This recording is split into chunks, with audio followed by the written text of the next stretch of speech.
Hello, everyone. Welcome back to Texas Guy Movie Reviews.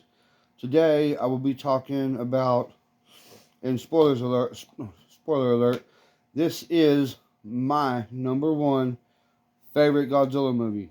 Yes, you heard this right. Some people hate this movie, some people love it like I do. Um, this one has a lot of history with me. For one, um, most fans know that this was released in Japan in 1984. Well, this movie was, re-edited by New World Pictures, and for the American dub, and it was released in '85, which is my birth year. And I did find out, I'm not for sure whether it was 2 weeks before or after my actual birth. So I was actually, you know, born around the time that this movie was released. So that's another reason why it's my favorite, but there's other reasons why this is my favorite movie. So, um, when I first found this movie, uh, there was this little town where I grew up called Quinlan, Texas.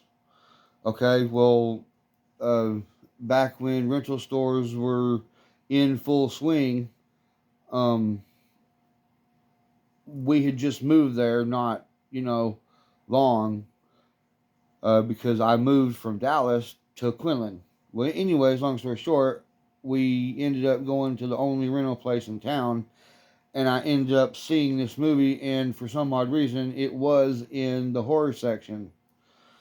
But I mean, I can understand why, because this is the only Godzilla movie that has given me nightmares twice. So, but anyways, I rented it, and I, after I watched it from beginning to end, I fell in love with it. So, without a further ado, I will get with my pros for this thing. And just to let you know, there are zero cons for this movie. Zero. So that should tell you something. Anyway, so my first number one pro is the music, and I know it's not the original composer from the earlier movies. That don't matter. Okay, I do like this. I do like it because the music is set for the type of Godzilla movie that they were making. So, in my opinion, that the music composer for this movie obviously did something right, at least for me, when it comes to the music. Okay, number two, the special effects, which they had gotten better than, of course, the first movie, and is a Godzilla movie that went back to its main roots. So, his mean original roots, where he's just, you know, just destroying the city or whatever. Um, Number three, is seeing Godzilla consume radioactivity for the first time, which that was actually pretty cool because in the first movie you don't see him, which of course they don't in the first movie. By then, they haven't had a nuclear power plant yet, so they couldn't do it. But in this one, oh yeah, dude, he attacks the power plant and he absorbs all the radiation, and then he leaves. Spoiler alerts: he leaves because of the birds. If you're a fan of this movie, you know. So let's go with number four, the giant sea louse. It was good to actually see something else that wasn't Godzilla that got mutated from radiation. So that meant in that universe that there could be more living things out there that could be turned into giant radioactive monsters like Godzilla. So that was actually pretty cool, and it was proven in in the Godzilla versus King Ghidorah 1991, where anyways, I'm not even talking about that movie, but um getting on a rant here, getting off track. Number 5, the dark tone of the movie. This movie has got a really, really good dark tone, at least for me.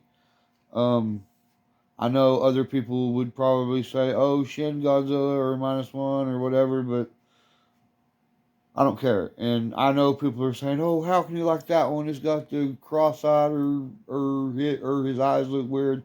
I don't care. It doesn't matter.